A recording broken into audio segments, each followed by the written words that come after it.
Olá pessoal, bem-vindos ao canal Que História é Essa? Meu nome é Luiz, sou professor de História da Rede Pública Estadual de Ensino. Vamos à aula de hoje? Bom, o pressuposto desse vídeo é apenas ser uma aula introdutória, então se você tiver interesse no assunto, não deixe de, deixar os seus comentários aqui embaixo, deixar o seu curtir, para eu saber que há interesse pelo tópico que nós vamos tratar. E o que nós vamos falar? Sobre Guerra Fria. A Guerra Fria, então, seria um período que vai de 1945 a 1989 ou 91, a depender dos marcos que você estabelecer. Esse período, chamado de Guerra Fria, ele se deve ao fato de que não havia um confronto direto, não era uma guerra quente, por assim dizer, entre os dois principais atores, que são Estados Unidos e União Soviética. No vídeo de hoje, antes de entrar diretamente nos temas, nós vamos falar um pouco do conceito de Guerra Fria, de mundo bipolar e também de superpotências. Porque antes de entrar nos eventos pautados e naquilo que significou esse período, de entrar naquela história mais descritivas, vamos tentar entrar no geral do assunto, certo? Bom, para você entender um pouco sobre o que seria esse mundo bipolar. Desde que acabou a Segunda Guerra Mundial, ou mesmo até antes, durante a Conferência de Teherã, quando se decidia como Estados Unidos e União Soviética e Grã-Bretanha iriam trabalhar para poder expulsar os alemães, para poder derrotar os alemães em duas frontes, uma na Normandia, na França, e outra pela Rússia, até chegar pelo lado oriental da Alemanha, já houve ali a decisão de zonas de influência. Ao deixar o esforço de guerra do Oriente só com a União Soviética, sem nenhum reforço, já se estava pressupondo que aquele lado da Europa ficaria então na mão dos soviéticos, enquanto o outro lado ficaria na mão do mundo livre ou do mundo americano, né? Porque apesar da Grã-Bretanha estar sim livre, não ter sido invadida pelos nazistas, ela foi constantemente bombardeada. Até os civis aprendiam a se esconder no metrô em caso de bombardeio, era algo corriqueiro. Bom, então o mundo foi dividido já em 43, em 45 já foi selado, cria-se uma nova ordem mundial, uma ordem que envolvia o sistema ONU, né, a Organização das Nações Unidas, que é uma espécie de reedição da Liga das Nações. Já houve, então, antes da Segunda Guerra, a tentativa de fazer uma organização internacional que cuidasse dos conflitos internacionais, e é uma organização um pouco mais realista. A paz da Guerra Fria, e é estranho dizer isso, paz e guerra na mesma frase, ela mostra um conceito interessante de como garantir a paz através de mecanismos ligados à guerra, ou pelo menos naquele período foi estabelecido dessa forma. Como assim?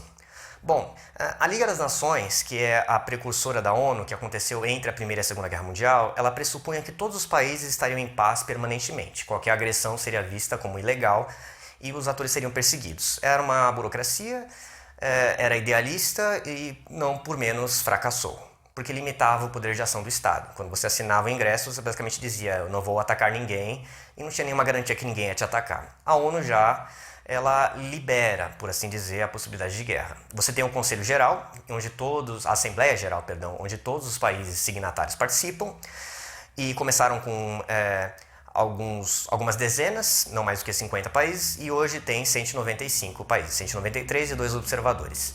Essa Assembleia Geral todos participam, mas existe um órgão da ONU que é mais importante na hierarquia nas decisões, que é o Conselho de Segurança. Neste Conselho de Segurança, apenas 5 países têm poder de veto, são os mais importantes. Estados Unidos, China, antes União Soviética e agora a Rússia, França e Inglaterra. Então já se admite que alguns países são mais poderosos do que outros. Mas apesar de 5 países comporem este Conselho de Segurança, basicamente você tem 2 polos, os países aliados aos Estados Unidos e os países aliados à União Soviética. E o que é um mundo bipolar? Você tem então essas duas potências em torno do qual todas as outras orbitam. Para o estudante contemporâneo, ele talvez ache que o mundo já é suficientemente ideologizado, ou seja, as pessoas se portam de maneira agressiva ao defender as suas ideologias. Mas não é nada comparado realmente ao mundo de fato politicamente bipolar. Você tem as ideologias correntes aí no mundo inteiro, mas via de regra os países permitem que os cidadãos se expressem e criem seus partidos, disputem eleições, e aí as táticas podem variar desde as mais baixas e desonestas até o campo aberto da discussão das ideias. Já no mundo da Guerra Fria não, eram realmente 2 atores muito poderosos que faziam os outros países se renderem à sua área de influência. E por que isso é bom e por que isso traz a paz? Existe uma metáfora, uma figura de linguagem que ajuda a entender um pouco mais como isso funciona.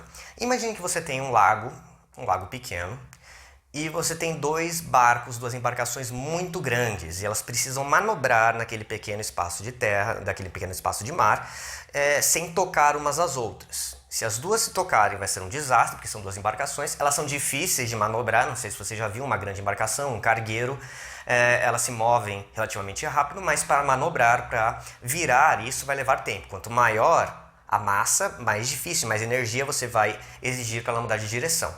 Então imagine esse pequeno lago com essas duas embarcações. É bem tênue a manobragem, é difícil fazer com que elas não se toquem, mas é possível, porque só são duas. Uma precisa observar as ações da outra para garantir a sua integridade. Há uma garantia de destruição mútua, porque se uma bater na outra, elas vão se afundar juntas e não vai ser bom para ninguém.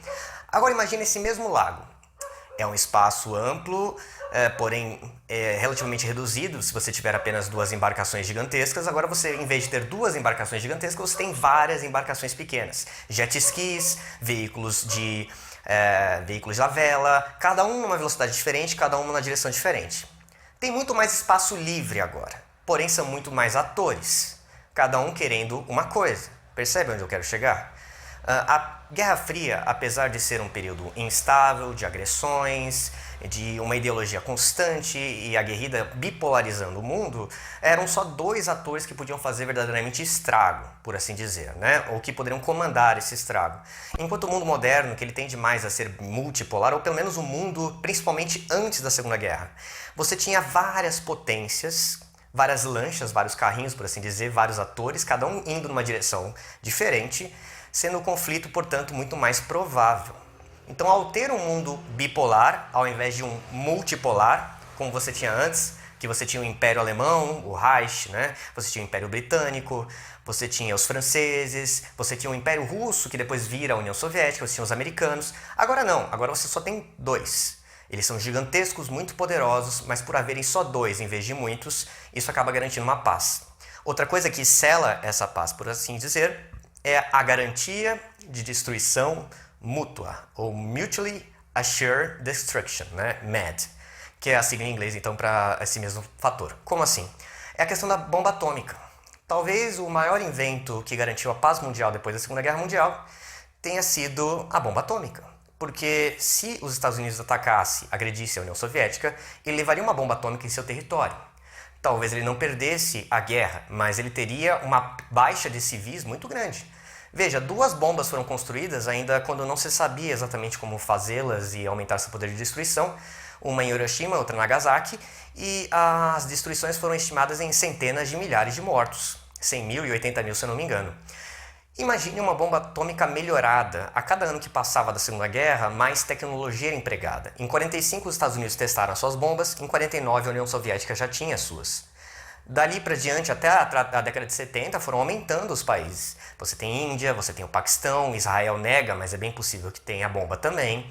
Você tem a França também, que não vai ficar atrás. Então você tem vários países ali fazendo suas bombas atômicas, garantindo uma destruição mútua, por assim dizer. Outra coisa é que esses mecanismos eles são automáticos. Então o estadista ele pode dizer, olha, não sou eu que estou te atacando. Como você lançou um míssil na minha direção, o sistema automatizado está lançando um míssil agora na sua direção. E Estados Unidos e União Soviética, ou Estados Unidos e Rússia, podem parecer distantes no mapa. Mas se você pegar uma projeção azimutal, ou seja, você ver a Terra, por assim dizer, de cima do Polo Norte, você vai ver que há uma região ali da Ásia e da América que quase se tocam. Então aquele mar Adriático, aquele mar ali no norte, ele é extremamente estratégico, né? As viagens em caças, a questão da aviação e do lançar de mísseis, cada um estava correndo atrás do seu para ver como aquilo iria progredir, né? Então essa garantia de destruição mútua, o fato de haverem só dois atores que realmente decidiam e podiam congregar os demais em torno de si, tudo isso colaborou para a frase que Raymond Aron, um sociólogo francês, cunhou sobre a Guerra Fria, que é guerra improvável, mas paz impossível, né? Então essa é a Guerra Fria.